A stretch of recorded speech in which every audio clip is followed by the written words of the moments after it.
كيرترانيا من نفلقال يعني إريتريا أولا التنسيق المقصود به أساسا هو تأمين مدخل البحر الأحمر.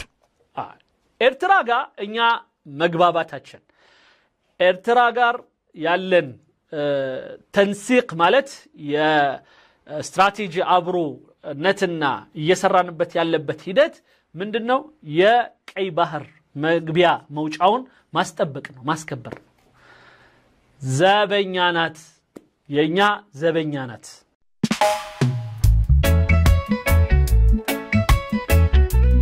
ይህ አብሪ ሚዲያ ነው አብሪ ሚዲያ አንድነትና ፍቅርን በማጎልበት ሰላምና እድገትን በማስፈን ረገድ የበኩሉን አስተዋጽኦ ለማበርከት የሚሰራ ሚዲያ ነው አብሪ ብሩ ዘመንን አብሳሪ አብሪ ሚዲያን ሰብስክራይብ ሼር ያድርጉ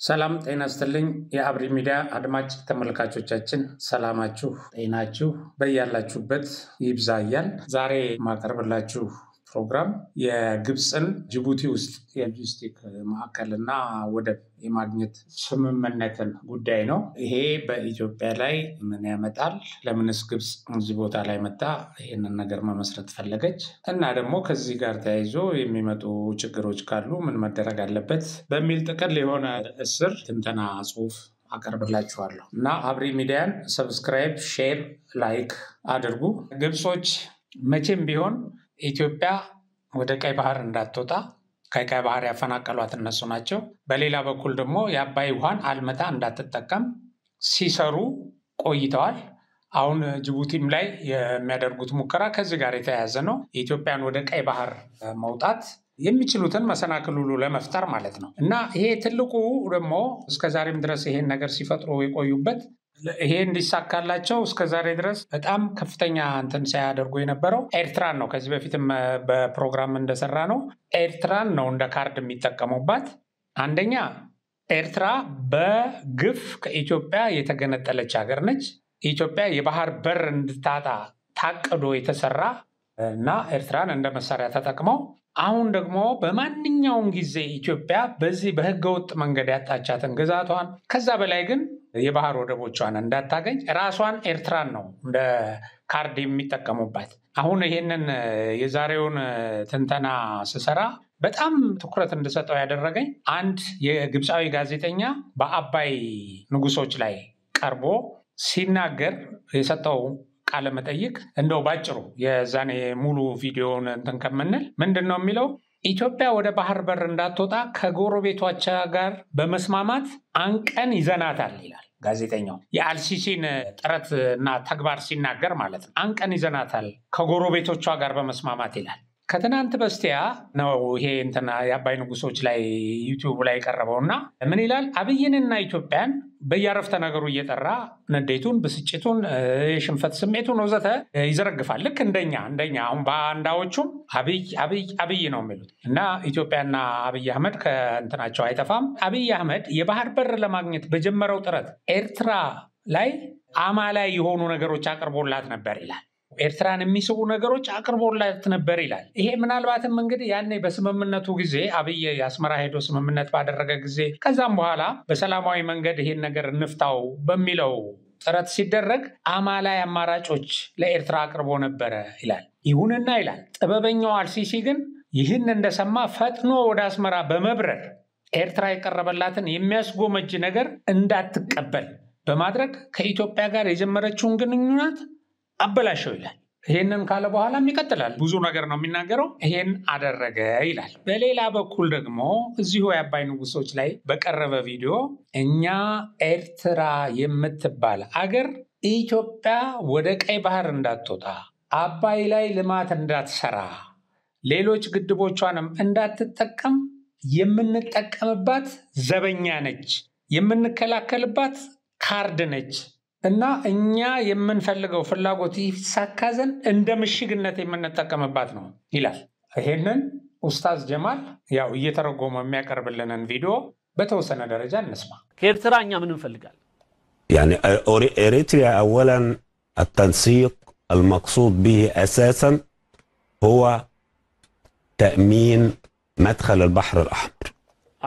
إرتراغا إنيا مغباباتاچن إرتراغار يالن تنسيق مالت يا استراتيجي عبرو نتنا يسرانبت يالبت هيدت ምንድነው የቀይ ባህር መግቢያ መውጫውን ማስጠበቅ ነው ማስከበር ዘበኛናት የኛ ዘበኛናት ከማን ነው ዘበኝነቷ ሰማለን وأيضا إتاحة الفرصة لاستخدام هذا التعاون كورق الضغط على إثيوبيا በዚህ በኩል ኢትዮጵያ ላይ ጫና ማሳደሪያ ወረቀታችን ናት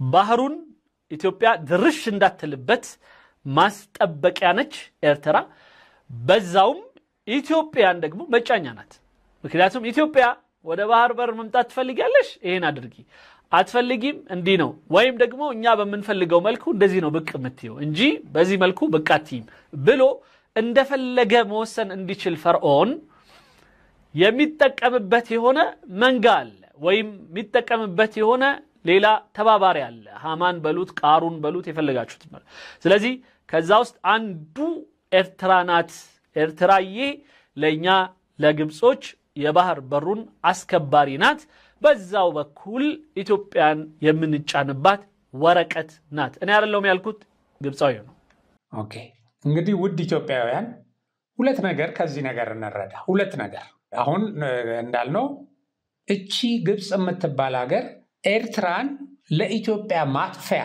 አድርጋ የምትጠቀምባት ነች ይሄ ማለት በሌላ አነጋገር ኤርትራ ለኛ የህልውና አደጋ ነች ከመጀመሪያው ጀምሮ የህልውና አደጋችን ነች ሁለተኛ ደግሞ ኢትዮጵያ ቀይ ባህር ላይ እንዳትወጣ አንዷ ከግብጽ ጋር የምትሰራው ኤርትራ ነች እና ኢትዮጵያ እንዲሁ የህልውና አደጋ ሆና ባቴ ባህር በር አታ ከባህር በር ተገፍታ እቺ ጠላቷ ደግሞ ግብጽ የሰጠቻትን ተልኮ እየፈጸመችባት ሽፍቶችን እያደራጀች መሳሪያ እያቀበለች እየወጋችን ይሄ ካጋም የተጠጋ ቁልቋል እንደሚባለው እየደማን እንኑር ወይስ የተወሰነ ጊዜ ታግለን የሚከፈለውን ከፍለን እናስተካክል ወይስ ለዘላለም እየተጠቃን ለዘላለም እየተኮረኮምን እንኑር ምርጫው ይሄ ነው የአባይ ንጉሶችን የመሳሰሉ ኢትዮጵያውያን ይሄንን በአደባባይ ወጥተው ይሟገታሉ በአረብኛም በአማርኛም ለኛ ያሳወቁ እንዲ አዌርነስ እየፈጠሩ ማለት ነው ከዚህ በፊትም የአባይ ንጉሶችን እኔ ኢንተርቪው አድርጌ እዚህ እንግዳ አድርጌያቸው ነበር በዚህ በአብሪ ፕሮግራም ላይ ግብጾች የሚያደርጉት ነገር በጣም የሚዘገነን ነው በኢትዮጵያ ላይ ያላቸው የጥላቻ ደረጃ እጅግ ከፍተኛ ነው የከፋ ነው ኢትዮጵያ የምትባል ሀገር ድምጥ ማጧ እንዲጠፋ የሚፈልጉ ሰዎች ናቸው የግብጽ ፖለቲከኞች እና እየቀረብን እያነበብን እያዳመጥን እነሱ በየሚዲያው ላይ የሚሰጡትን በሄድን ቁጥር ይሄ ቆጭቶን ነው የአባይ ንጉሶችን የከፈት ነው ቢያንስ ይሄንን ለመከላከል ብለው ነግረውናል ኢትዮጵያውያን ስለሆኑ ንጹህ ኢትዮጵያዊ ስለሆኑ የኢትዮጵያ ጥቃት የሚቆጫቸው ሰዎች ስለሆኑ ማለት ነው ወይራስ እኛ ይሄንን እንቅፋት ጠርገን ቀይ ባህር ላይ ሆነን የታነቀውን የኢትዮጵያ ጉሮሮ ለማስለቀቅ ጥረት እናደርግ እንስራ እንታገል ሲባል ከኤርትራ ጋር እንቆማለን የሚሉ ባንዳዎች አሉ አያችሁ ምን ያህል ከነዚህ ሰዎች ጋር እንደሚቃረኑ እንግዲህ ኢትዮጵያ ልጆች አሏት እነዚህ እነ መሐመድ አልአርሲ ሁላችሁም ታውቃላችሁ እነ ኡስታዝ ጀማል በአረቡ ዓለም ወጥተው ሲሟገቱ ነበር ለኢትዮጵያ እውነት ባንዳዎች ደግሞ ወጥተው ኢትዮጵያ ኤርትራን ተነካና ይሄ ባህር በርም እያለች የምትጠይቀው ጥያቄ አብይ አህመድ በቃ የአብይ አህመድ ወንጀል አድርገው ይሄ ለዘመናት ታፍኖ የቆየ ነገር አፈንድቶ በዚህ ረገድ የሚያደርገውን ትግል እናግዘው ይሄ እኮ እልህ ያስይዛል አሁን ግብጾች የሚነግሩን ነገሮች እኛ እውነተኛ ኢትዮጵያውያኖች ብንሆን እልህ ያስይዘን የሚገባ ነገር ነው እንዴት ተደርጎ ነው ግብጽ እንደዚህኛ ላይ የምትሰራው እና ደግሞ እስከመቼስ ነው ብለን መቆጨት የለብንም አንድ ቦታ ላይ መቆም አለበት ይሄ ጥቃት ይሄ ሸር ይሄ ተንኮል ይሄ ሴራ ብለን መነሳት የለብንም እና በጣም ነው የሚያሳዝነው እነዚህ ሰዎች የሚያቀርቡልን ነገር ብትሰሙ እዚህ አባይ ንጉሶች ላይ ይገርማል በቃ የሚሰራበት ነገር እንዳንነሳ ለዛሬ አይደለም ለነገም ለትውልዱም ነው ጫና እየፈጠሩበት ላዩ ላይ ድንጋይ እየከመሩበት ሊቀብሩት እየሰሩ ያሉት ይሄን በግልጽ ይነግሩናል በግልጽ እና በየቀኑ የሚወጡ ቪዲዮዎች ይሄን ነው የሚነግሩን። ተጠንቀቁ፣ ኢትዮጵያ እዛ እንዳትወጣ ነው የሚለው። ታዲያ ይሄን ጠላታችንን እንደገና የጠላት መሳሪያ የሆነውን ሻዕቢያን እንደገና የሻዕቢያ አሽከር የሆነውን ወያኔን አንድ ነገር እናደርግ፣ ለኢትዮጵያ ላይ ያዘረጉትን የጥፋት እጅ እንቁረጥ፣ እንዲሰበስቡ እናደርግ ሲባል አይ ከነሱ ጋር እንቆማለን የሚሉ ኢትዮጵያውያኖች ይሄ መርገምት ነው። በእውነቱ እርግማን ነው። እርግማን እጅግ ክፋት ይሄ ነው። እና አሁን ከጅቡቲ ጋር ያለንን ግንኙነት ጅቡቲ መጣ ግብፅ የምታደርገው የዚህ ነጸብራቅ ነው። በቃ እንዳለው ነው ይሄ ጋዜጠኛው እንዳለው እያንዳንዱ የኢትዮጵያን ጎረቤት እያዝን ኢትዮጵያ ወደ ቀይ ባህር እንዳትወጣ ከቀይ ባህር ተጠቃሚ እንዳትሆን መከላከል አለብን።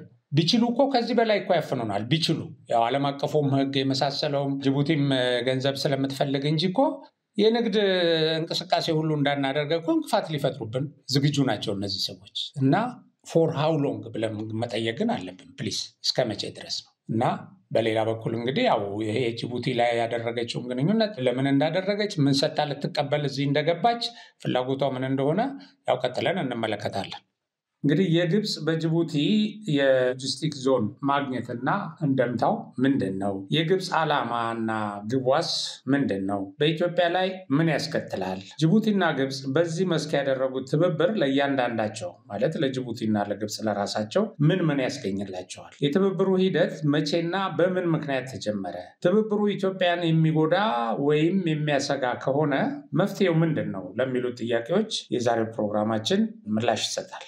ሰሞኑን በግብፅና በጅቡቲ መካከል የተፈረመውን ለግብፅ በጅቡቲ ወደብና የሎጂስቲክ ማዕከል የሚያስገኘውን ስምምነት ብዙዎች ተንኮል ያለበትና ኢትዮጵያን ሊጎዳ የሚችል እርምጃ ነው በማለት በስጋት እያዩት ይገኛሉ። የኢትዮጵያን ውድቀት ከውጭ ጠላቶቻችን እኩል የሚመኙላት ባንዳዎች ደግሞ ኢትዮጵያ ያለቀላት፣ ጉሮሮዋ ተዘጋ፣ ይህ የአብይ አህመድ የዲፕሎማሲ ውድቀት ነው በማለት ዜናውን በደስታ እየተቀባበሉት ነው። መፍትሄም ሲጠቁሙንም አብይ አህመድን ከመጣል ወይም ከስልጣን ማውረድ ውጪ ሌላ አማራጭ የለም፣ መፍትሄው ይሄ ነው፣ አብይን ከስልጣን ማውረድ ነው ይሉናል። ግብፅና ጅቡቲ የተፈራረሙት ስምምነት በኢትዮጵያ መንግስት የዲፕሎማሲ ደካማነት የመጣ ነው ወይስ የህዳሴን ግድብ በመገንባታችን እናም ሌሎች ተጨማሪ ግድቦችንም ለመገንባት በመዘጋጀታችን ግብፅ ይሄንን ለማደናቀፍ የኢትዮጵያን ጉዞ ለማሰናከል አቅዳ ያደረገችው ነው? ይህንን መመልከት ያስፈልጋል። እንግዲህ ትክክለኛውን መልስ ለማግኘት ስምምነቱ የተጠነሰሰበትን ወቅት ማጤን ያስፈልገናል እና ሂደቱ መቼና እንዴት ተጀመረ ብለን እንጀምር። ግብፅ ለጅቡቲ ያቀረበችው የሎጂስቲክ ዞን እና ወደብ ስጪኝ ጥያቄ የዛሬ 4 ዓመት ገደማ 2021 ዓመተ ምህረት ላይ አብዱል ፋታህ አልሲሲ ጅቡቲን በጎበኙበት ወቅት የቀረበ ነበር። በዚህ ጊዜ ጅቡቲ ኬንያም ሄዳ ደቡብ ሱዳንም ሄዳ የተለያዩ የሩቅና የቅርብ ሀገራት እና ኤርትራንም ጨምራ እየተዘዋወረች እዛ አካባቢ የጦር ቤዝ መመስረት ከነዚህ ሀገሮች ጋር ስምምነት አድርጋ ከኢትዮጵያ ጋር ምንም አይነት የኢኮኖሚም የዲፕሎማሲም ግንኙነት እንዳያደርጉና ኢትዮጵያ ላይ ጫና እንዲያደርጉላት ኢትዮጵያን እንዲያንበረክክ ይሄ ጫናም ብዙ ሙከራ ታደርግ ነበር እና በዙሪያችን እንደ ጆፌ አሞራ እየዞረች ወይም እንደ ጦስ ዶሮ ኢትዮጵያን ለመጉዳት የምትንቀሳቀስበት ወቅት ነበር። ግን ምንድን ነው ይሄ ወቅት ደግሞ ኢትዮጵያ ምን ያደረገችበት ወቅት ነው ብለን ስንጠይቅ ታላቁን የህዳሴ ግድብ አንደኛ ዙር ውሃ ሙሌት ጨርሰን ሁለተኛውን ውሃ ሙሌት ለማከናወን ዝግጅት እያደረግን የነበረበት ወቅት ነበር። እናም የግብፅ ፍላጎት መነሻውም መድረሻውም እና ግቡም ምን እንደሆነ ከዚህ መረዳት ይቻላል። እና ይሄ ዲፕሎማሲ ስለተለሳለስክ ግብፅን ስለተለማመጥክ የሚመጣ ነገር አይደለም። ይሄ ሊቆም ይችል የነበረው ግብፅ ኢትዮጵያን የሚጎዱ እንቅስቃሴዎችን የማድረግ እና ከአካባቢው ካሉ ጎረቤቶቿ ጋር እሷ ግንኙነት ፈጥራ ኢትዮጵያ በዛ ግንኙነት እንድትጎዳ ወይም ከኢትዮጵያ ጋር የሚያደርጉትን ግንኙነት እንዲያቋርጡ ከኢትዮጵያ ጋር ያላቸውን ትስስር እንዲበጥሱ የምታደርገውን ነገር ታቆም የነበረው የህዳሴ ግንባታችንን ብናቋረጥ ነበር። እሱንም ብናቋረጥ አታቆም ፎርዛት ማተር። ምክንያቱም ነገ ሲጠናከሩ ሲያድጉ ይሄን ነገር ያሳካሉ በሚል የምትንቀሳቀስ ሀገር ስለሆነች እነዚህን ነገሮች ከማድረግ ወደኋላ አትልም። እንግዲህ ግብፅ ኤርትራን ያስገነጠለችው ኢትዮጵያ ውስጥ ሰላም እንድታጣ ያደረገችው እኮ የህዳሴ ግድቡን ከመስራታችን በፊት ነው ይሰራሉ ብላ ማለት። ስለዚህ አንዴ ግብፅን የመሰለ ጠላት ተፈጥሮልናል እና የኛ የዲፕሎማሲ ብቃት ወይም የዲፕሎማሲ ጤናማ ዲፕሎማሲ ወይም የተሳካ የዲፕሎማሲ እንቅስቃሴ ማድረግ ይሄንን ሊያሳካው አይችልም። እነዚህ የኢትዮጵያ ጠላት ወይም ለግብጽ የተቀጠሩ ባንዳዎች እነሱም ያው የግብጽ ውጤቶች ናቸው እና እነሱ የሚሰጡት መፍትሄ ወይም ደግሞ የሚሰጡት ትንታኔ ችግሩ የተፈጠረው በዚህ ምክንያት ነው የሚሉት የተሳሳተና ያን ተከትለንም ብንሄድ ወደ ተሳሳተ ድምዳሜ የሚያደርሰን ነው፣ መፍትሄም አይደለም። አሁን ለምሳሌ ጀዋር ወጣና ምን አለ? የአብይ ስቱፒዲቲ የኢትዮጵያን ዲፕሎማሲ ስላበላሸው ይሄው እንደዚህ ሆን ግብጽ እና ጅቡቲ እንደዚህ ተፈራረሙ ብሎ ገለጸ። ግን እውነቱ ይሄ ነው ወይ? አይደለም። ግብጽ እዚህ መታ የምታደርገው ግንኙነት የኢትዮጵያን ነፃ እንቅስቃሴ በባህር በር ላይ የምታደርገውን ነፃ እንቅስቃሴ የሚገድብ ከሆነ ግብጽ በቅርብ ርቀት ሆና ኢትዮጵያን የምትመርጅ የኢትዮጵያን ገቢ ውጭ ንግዶች ኢትዮጵያን ለደህንነቷ የምታስገባቸውን ነገሮች እነዚህን ሁሉ እየሰለለች ከዛም በላይ በቅርብ ርቀት ሆና የጅቡቲን ለምሳሌ ጅቡቲ ከኛ ጋር የምታደርጋቸው የንግድ ግንኙነቶች በኋላ የምናያቸው አሉ። ለምሳሌ መብራት ከኢትዮጵያ ትወስዳለች እና ግብጽ ይሄን የሚያቋርጥ ስምምነት ሁሉ ነው ያደረገችው ከጅቡቲ ጋር። እነዚህ ነገሮች ጠላቶቻችን በዚህ ደረጃ እኛ ላይ ጫና እንዳይፈጥሩና የደህንነታችን ስጋት ተጠግተውን የደህንነታችን ስጋት የሚሆኑበትን ነገር ለማቋረጥ መፍትሄው አንድና አንድ ብቻ ነው። ኢትዮጵያ የራሷ የሆነ የባህር በር ማግኘት። በቃ ባንዳዎች ይህን ይቃወማሉ። አብይ ወደ አሰብ ሲሄድ ፋኖ ወደ አዲስ አበባ ይገባል ይላሉ።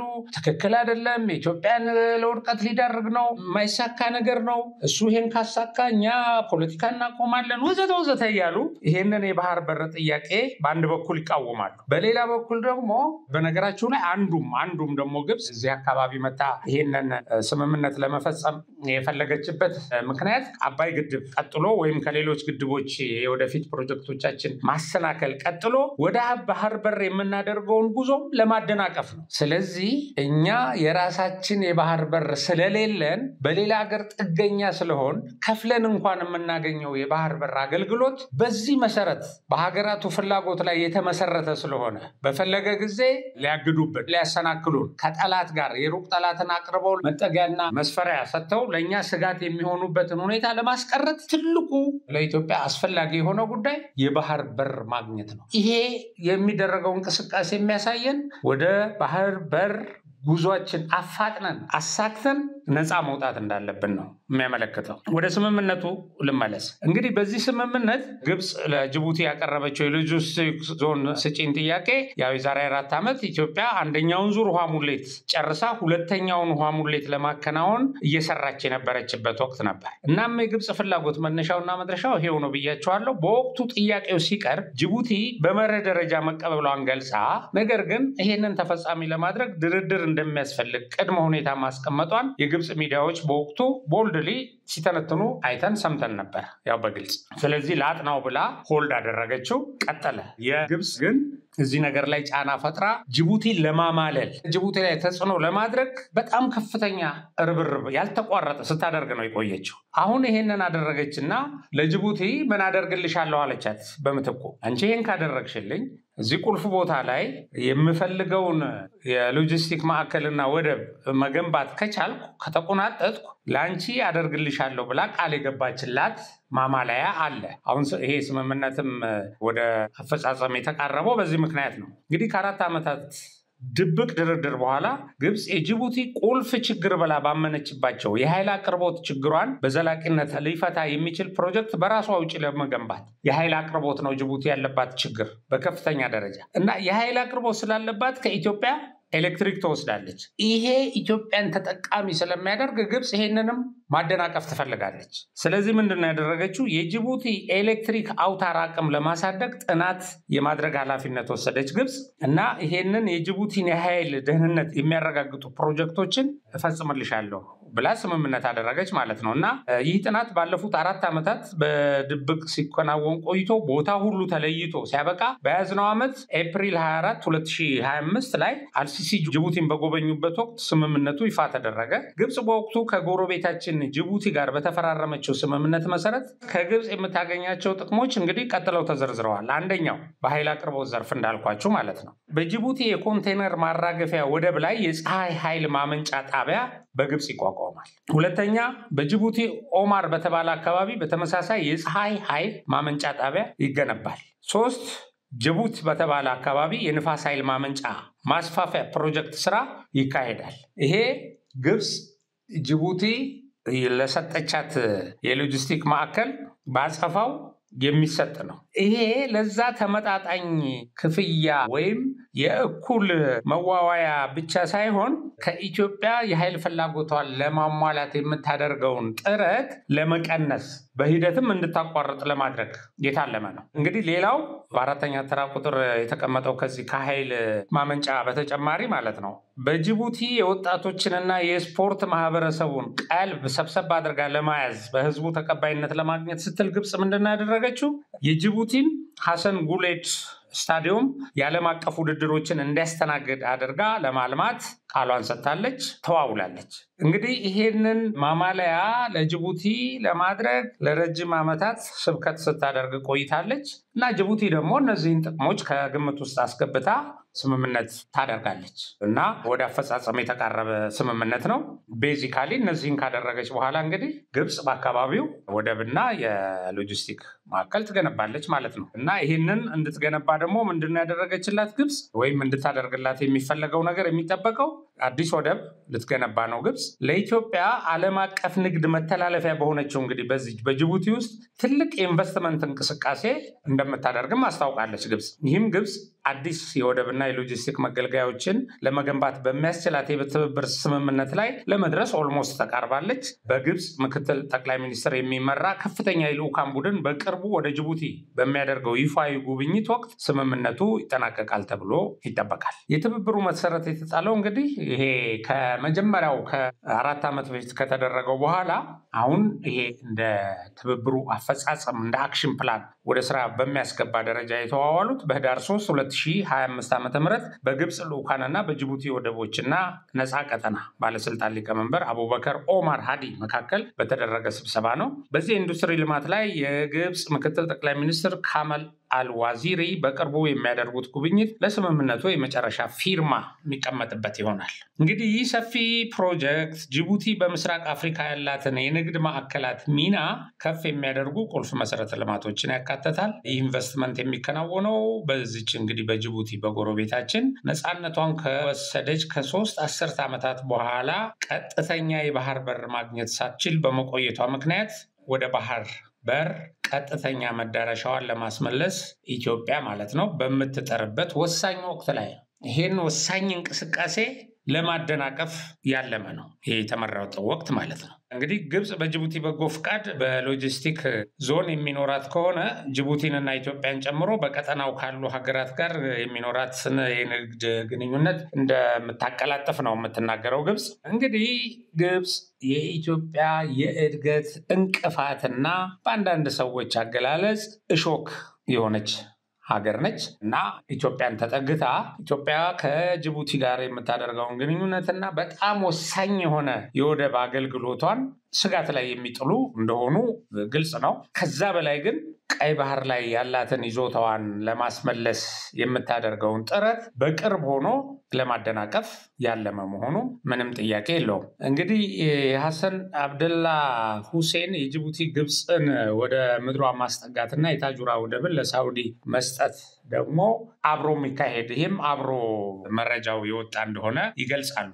የጅቡቲ ኢኮኖሚ የተመሰረተው እንግዲህ ከዚህ አንጻር ስናይ ጅቡቲ ይሄንን ነገር አድርጋ ከኢትዮጵያ ጋር ያላትን ግንኙነት ያበላሸዋል ወይ ያቆማል ወይ ለኢትዮጵያ አደጋ ያስከትላል ወይ? ጅቡቲስ በቃ ግብጽ ትሻለኛለች ኢትዮጵያ የፈለገችውን እንትን ትውሰድ ብላ ኢትዮጵያን በሚያስከፋ ደረጃ ቆርጣ ከኢትዮጵያ ግብጽን መርጣ ያደረገችው ነገር ነው ወይ? ኢትዮጵያና ግብጽ አሁን አንዳንዶች እንደሚተነትኑት ኢትዮጵያ የምታገኘውን የወደብ አገልግሎት ይቋረጣሉ ወይ? በዚህ ምክንያት ጅቡቲ ይሄ ግብጽ አደርግልሻለሁ የምትለው ብቻ ከኢትዮጵያ ጋር ግንኙነቷን እንድታቋርጥ ያደርጋታል ብሎ ማየት ያስፈልጋል። ጅቡቲ ወደቧን ኢትዮጵያ በኪራይ መጠቀሟን ካልቀጠለች ብዙ አደጋ ላይ ነው የምትወድቀው። ምክንያቱም ምን ያህል ነው ጂዲፒዋን የምትሸፍነው ከምን ነገር ነው ብለን ስንመለከት እንግዲህ አንደኛ የኃይል አቅርቦት ችግር አለባት። ይህን የኃይል አቅርቦት ችግሯን ለመቅረፍ በአሁኑ ወቅት 80 ሜጋዋት ኃይል ኢትዮጵያ ወደ ጅቡቲ ትልካለች። አሁን ይሄ ግብጽ የፀሐይ ኃይል እንደዚህ የምትላቸው ይሄንን ከቨር ማድረግ አይችልም። እንደውም ኢትዮጵያ ይሄ ይሄም ራሱ 80 ሜጋዋት የጅቡቲን የመብራት ፍላጎት ስላልሸፈነ ወደ 200 ሜጋዋት ከፍ ለማድረግ ኢትዮጵያ በእንቅስቃሴ ላይ ነው ያለችው። ይሄ ኃይል ለጅቡቲ ያስፈልጋታል። የግብጽ የምትሰራው ግንባታ ይሄንን ቀጥታ 100% ሊሸፍን የሚችል አይደለም። ምናልባትም ግማሹንም የሚሸፍንም አይደለም እና ይሄም ዘርፍ ለአንድ ሀገር ኢኮኖሚ ወሳኝ እንደመሆኑ መጠን እንግዲህ ለጅቡቲ ትልልቅ ኢንቨስትመንት እየተካሄደባት ያለች ሀገር ነች። ከሩቅም የመጡ በአካባቢው የሰፈሩ ሀገሮችም የሚፈልጉት የኃይል መጠን አለ እና ይሄንን የምታቀርበው ኢትዮጵያ ነች። ሌላው እንግዲህ ትልቁ ነገር ምንድነው? ከቀጠናው ሀገራት ከፍተኛ የንጹህ የመጠጥ ውሃ እጥረት ያለባት ሀገርም ነች ጅቡቲ። ስለዚህ በቀን 20 ሚሊዮን ሊትር ወይም 20,000 ኪዩቢክ ሜትር ንጹህ የመጠጥ ውሃ ከኢትዮጵያ ነው የሚሄድላት ለጅቡቲ። ይሄም እጅግ አስፈላጊዋ ነገር ነው። ጅቡቲ ወደብ በኪራይ ኢትዮጵያ መጠቀሟን እንድትቀጥል የምታደርግበትና የግድ የሚላት ምንድነው? የጅቡቲ ጂዲፒ $4 ቢሊዮን ልብ በሉ 4 ሚሊዮን ዶላር እና ከዛ በላይ ነው። $2 ቢሊዮን ገደማ የሚሆነውን ገቢ ጅቡቲ የምታገኘው ለኢትዮጵያ ወደብ በማከራየትና በማጓጓዣ አገልግሎት በመስጠት ነው። ይህ ማለት 50% የጅቡቲ ኢኮኖሚ የሚመነጨው ከኢትዮጵያ በምታገኘው ገንዘብ ነው። በዚህ በወደብ ኪራይ ማለት ነው 50%። እነዚህ ከሩቅ የመጡ ሀገራት እዛ ጅቡቲ የሰፈሩ አሉ። ጅቡቲ ለነዚህ ሁሉ ሀገራት ቦታዋን አከፋፍላ ሰጥታ ከነሱ የምታገኘው ገንዘብ የጂዲፒዋን 10% አይሸፍንም። በዚህ የጦር ሰፈር ግንባታ በሰጠችው እንትን 10 ለሚጠጉ ሀገራት ነው የሰጠችው። 20 እስከ 70 ሚሊዮን ዶላር በሊዝ አከራይታለች። ይሁንና ከዚህ የምታገኘው በአመት $300 ሚሊዮን ብቻ ነው። ይህም የጂዲፒዋን 10% አይሸፍንም። 50% ጂዲፒዋን የምትሸፍንላትን ኢትዮጵያን በዚህ ደረጃ ታጣለች ብሎ መገመት ዞር በይ ብላ ወይም ወደ ሌላ አማራጭ ትገባለች የሚለው ሟርት ዝም ብሎ ዕውቀት አጠር ትንታኔ ነው። ከዛ ውጭ እንግዲህ የኢትዮጵያን ወደ ቀይ ባህር የመቅረብ ፍላጎት በጅቡቲ በኩል የተዘጋ እንዲሆን አስባ አሁን የታጁራን ወደብ ደግሞ በግብጽም ግፊት ለሳዑዲ አረቢያ እንዲሰጥ የቀረበ ፕሮፖዛል አለ። እንግዲህ ሳዑዲ ይሄንን ከወሰደች የታጁራ ወደብን ምንድነው የምታደርገው ብሎ መጠየቅ ያስፈልጋል። አንዱም ታጁራ ከተሰጠ በቃ ኢትዮጵያ እና ታጁራ ላይ ወደብ ገንብታ ምን ታደርገዋለች? ኢትዮጵያ ካልተጠቀመችበት ሳዑዲ ይሄን ገንብታ እንደኛ ሳዑዲ ለትርፍ ነው የምትሰራው። ያንን ወደብ አልምታ ከዚህ ወደብ ኢትዮጵያ ካልተጠቀመች አክሳሪ ነው የሚሆንባት።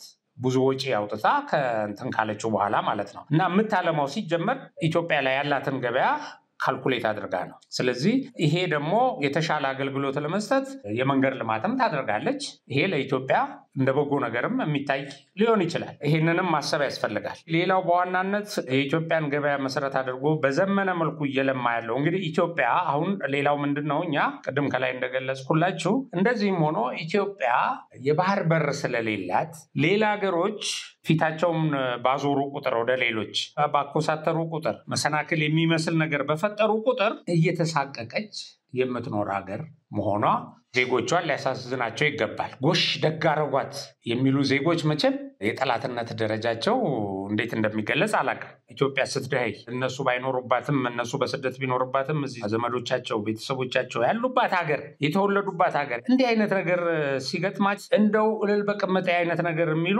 የሚያሳዝኑ ሰዎች አሉ። እና ግን መፍትሄ ነው ማስቀመጥ። ኢትዮጵያውያን የሆኑ ሰዎች መፍትሄ ነው። ለመፍትሄው ከመንግስት ጋር ነው መቆም ያለብን። መንግስት ምንድነው የሚያደርገው? የወደብ አማራጮቹን ማስፋት አለበት። አሁን እንደዚህ አይነት ነገር ጠላቷ የሆነችን ሀገር አምጥታ አሁን ጅቡቲ እዚህ ጎኗ ጉያዋ ላይ ስትሸጉጥባት ዞር ብላ ካንቺ ጋር ያለኝን የወደብ አገልግሎት አቋርጣለሁ ብትል ጅቡቲ እየተንከባላ ነው የምትለምናት። ማቀርብልሽን ውሃ አቋርጣለሁ ብትል ተንከባላ ነው የምትለምናት። ኢትዮጵያ ግን ሪሶርሷን የሚጠቀሙ ሀገሮች ናቸው ጠላቶቿ። ባይዘው ግብፅን ጨምሮ ሶማሌ ብትሄዱ የኢትዮጵያን ውሃ ነው የሚጠጡት። እና ኢትዮጵያ እጇ ላይ ባሉት ነገሮች ጠላቶቿን ወይም መሰናክል የሚፈጥሩባትን ኃይሎች ወይም ፍትሃዊ ያልሆነ ግንኙነት የማያደርጉና ከጠላቶቿ ጋር የሚሞዳሞዱ ኃይሎችን የምትቀጣበት አቅም መፍጠር አለባት። ይሄ አንዱ ምንድነው? ያው የተለያዩ ኃይል ማመንጫዎችን ግድቦችን ይሄንን መስራቷ ወደፊት በተጽዕኖ ስር ጠላቶቿን ለማንበርከክ ይረዳታል። ለምነዋት የጥቅም ተጋሪዎቿ በሰጥቶ መቀበል አብረን እንስራ የሚሏት ይመጣሉ።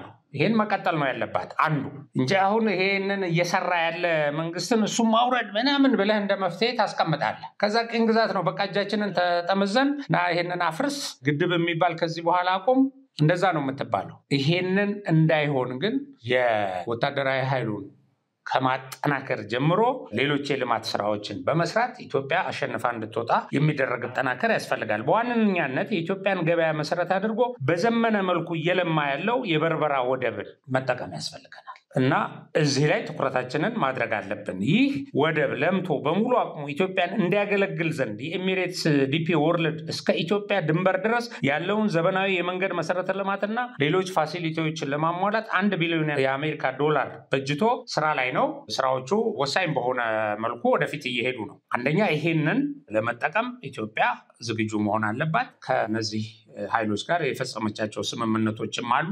አንዱ ይሄ ነው። በሌላ በኩል ኢትዮጵያ የባቡር መሰረተ ልማት ለማዘመን እያደረገች ያለችውን እንቅስቃሴ ያው ግልጽ ነው። በሚቀጥሉት ጥቂት ዓመታት ውስጥ የበርበራ ወደብ በጅቡቲ እጅ ካለው ወደብ ይልቅ ለኢትዮጵያ የተሻለ አገልግሎት ይሰጣል ከተወሰኑ ዓመታት በኋላ። ለዚህ ኢትዮጵያ እየሰራች ነው። ይህ ሊሆን እንደሚችል የሚያመለክቱ መረጃዎች አሉ። ይሄ አማራጭ መስፋት አለበት እና ኢትዮጵያን በጅቡቲ ወደብ ላይ ያላትን የወደብ ጥገኝነት እንደሚቀንስ እና የጅቡቲን ኢኮኖሚ ራሱ ፈተና ላይ እንደሚጥለው ይታወቃል። ለዚህም ነው ጅቡቲ አሁን ሌሎች አማራጮች የምታነፈንፈው ይሄንን ነው። ይሄንን እያየች ነው እና በሌላ በኩል ደግሞ ኢትዮጵያ ከሶማሌ ጋር የጀመረችውን ጉዳይ ጨርሳ ሶማሊያ ራሷ የወደብ ባለቤት መሆን ከቻለችና ወደቡን አልምታ ወደ ስራ ከገባች የዛን የጅቡቲ ጉዳይ ያበቃላታል። ጅቡቲ ኢትዮጵያን የምትለመን ትሆናለች እና ሌሎች እንግዲህ ከሳውዲም ጋር የታጁራን ወደብ የምትጠቀም ከሆነ ጅቡቲ ለታጁራ ወደቡን ሰጥታ በሊዝ አከራይታ ነው። ስለዚህ የራሷ ወደብ አሁን ኢትዮጵያ የምትጠቀምበት ወደብ ራሱ አደጋ ላይ ይወድቃል። እንግዲህ ሌላው በዚህ የላሙ ወደብ ነው በኬንያ በኩል ያለው። ከኬንያ ጋር ያለን ግንኙነት ጥሩ ነው። እነዚህ እንዳሉ ሆነው ግን ኢትዮጵያ የአሰብ ወደብን በእጇ ማስገባት አለባት። እነዚህ ሁሉ የሚያሳዩን ይሄ ነው። የራስህ የባህር በር በሌለ ጊዜ ተመልከት፣ የማትፈልገው ለጸጥታ አደገኛ ነው የምትለው እዚህ ቁጭ ብሎ ይመረጀኛል፣ እንቅስቃሴን ይገድባል፣ ለማስገባቸው መሳሪያዎች ቁጥጥር ላይ ያደርግብኝ ወይ ሊያደናቅፍብኝ ይችላል፣ የውጭ ገቢ ንግድ ላይ አስቸጋሪ ነገር ሊፈጥርብኝ ይችላል ብለህ የምትሰጋውን እንደ ግብፅ አይነት የታሪክ ጠላት እዚህ አምጥታ ስትተክልብህ ይሄ ጥቃት ነው። በመሰረቱ የምንከላከልበት በርካታ ቅድም የገለጽኩላቸው መንገዶች ቢኖሩም ማለት ነው። ስለዚህ ይሄ የሚያሳየን የኢትዮጵያ የባህር በር አስፈላጊነትን ነው የሚያሳየን። ኢትዮጵያ ነፃነት የሌላት ሀገር በባህር በር ምክንያት የሆነች መሆኗን ነው የሚያሳየን። እርግጥ ዓለም አቀፍ ሕግ አለ። በዓለም አቀፍ ሕግ አሁን ጅቡቲ ትከለክላታለች እንደዚህ የሚባል ጫጫታ ዝም ብሎ ነው፣ ሰሚ የሌለው ነው። ይሄንንም ተንትነዋል የኛዎቹ ጉዶች። ግን እንደዚህ አይነት ነገር አይፈጠርም። ነገር ግን በጣም በእርግጠኝነት ኢትዮጵያ ይሄንን የባህር በር መሻቷን በግፍ የተነጠቀችውን የባህር በር ማስመለሷን እውን ታደርጋለች። ይሄን ነው ማበረታታ ያለብን። ሊቆጨን የሚገባው እንደ ዜጋ፣ እውነተኛ ዜጎች እኮ ወይኔኛ የ3 ወደብ ባለቤት የነበርን ቢያንስ የ2 ወደብ ባለቤት የነበርን ከራስ ካሳር እስከ ራስ ዱሜራ ወሰን የነበረን ሰዎች እንዲሆን ብለን በቁጭት ተነስተን ይሄን ነው ሰፖርት አድርገን በርታ መንግስት ግፋና ነፃ አውጣን ማለት የነበረብን እውነተኛ ዜጎች ብንሆን ይሄ ነበር ከእያንዳንዱ ዜጋ የሚጠበቅ። እየተነሳ እሱ እንዲህ በማድረጉ የባህር በር በመጠየቁ ምክንያት ጅቡቲ ግብፅን አመጣች የሚል አሁን የደንቆሮ ትንታኔ ምን ተነትነው በጥላቻ ነው። በቃ ጥላቻ፣ መነሻችን ጥላቻ ነው የሚሆነው እና ግብፅ የመጣችው ኢትዮጵያ የህዳሴ ግድብን በመስራቷ ምክንያት ነው። በቃ እንደገናም ሌሎች እየሰራች ነው። አሁን ባለፈው የመገጭ ግድብም የዚህ ገባር ወንዝ ሆነው በከፍተኛ ፍጥነት ስራው እየተካሄደ ነው። ይሄንን አገሯን በማልማቷና ከዚህ በፊት ማንም መንግስት ያልሞከረው እዚህ ላይ በመረባረቧ ምክንያት የመጣ ነው። በሌላ በኩል ደግሞ የባህር በር ጥያቄ ስላቀረበች የመጣ ነው። የባህር በር ጥያቄ የምታቀርበው ግን እንዲህ አይነት ተጽዕኖን ለመከላከል ጭምርና ነፃ ሆና ቀይ ባህር ላይ ቤዟን ገንብታ ያው ባህር ኃይል አሰልጥናለች እና ከዛ በኋላ ልክ እዚህ በምድር በአየር ኢትዮጵያን ብሞክር ብለው ግብጾች እንደሚሰቡት ወይም ትንታኔ ሰርተው ከዚህ እንደታቀቡት ሁሉ ባህር ላይ ያለንን ጉልበት በዚህ ደረጃ ማጠንከርና ጥቅማችንን ማስከበር አለብን እና የ130 ሚሊዮን ህዝብ ሀገር እዚህ 500,000 2 ሚሊዮን ህዝብ ከተለያየ በጥቅም እየተማለለ እየተፈራረመ ከሚያመጣበት ስጋት የምትድነው በዚህ ደረጃ ስትቆም ስለሆነ ወደ ቀይ ባህር የምናደርገው ጉዞ መፍጠን አለበት። ይሄን ነው የሚያሳየን እና ባንዳ አሁንም ከግብፅ ጋር ቁም፣ ከሻቢያ ጋር ቁም፣ ምንም ጉዳት አታመጣም። ጥቂቶች ናቸው፣ ጥቂት ወዳሞች፣ ጥቂት ቅጥረኞች ብትንጫጩ ኢትዮጵያ መፍትሄዋ ይሄ ብቻ ነው እና ሌሎች እውነተኛ ኢትዮጵያውያኖች ይሄ እንዲሳለጥ ይሄ እንዲሳካ የየበኩላችንን ድርሻ ማበርከት አለብን። ይሄን ካበረከትን እንደዚህ አይነት ተጽዕኖዎች አያንበረከኩንም። ይሄን ማድረግ ግን የግድ ይለናል። አሁን ካሉት ሁኔታዎች አንፃር ስናይ ያው እግዚአብሔር ኢትዮጵያንና ህዝቦቿን ይርዳ። የኢትዮጵያን የሩቅም የቅርብም ጠላቶች ላኪን ተላላኪን ባንዳን አይኑን ጨለማ ጉልበቱን ቄጤማ ያድርግልን። ውርደት ለነሱ፣ እድገት፣ ብልጽግና፣ ስኬት ለኢትዮጵያ። የአብሪ ሚዲያ መልእክትና ምኞት ነው። አብሪ ሚዲያን ሰብስክራይብ፣ ሼር፣ ላይክ አድርጉ። በሌላ ፕሮግራም እስከምንገናኝ በሰላም እንድትቆዩልን እንመኛለን። ሰላም ሰላም።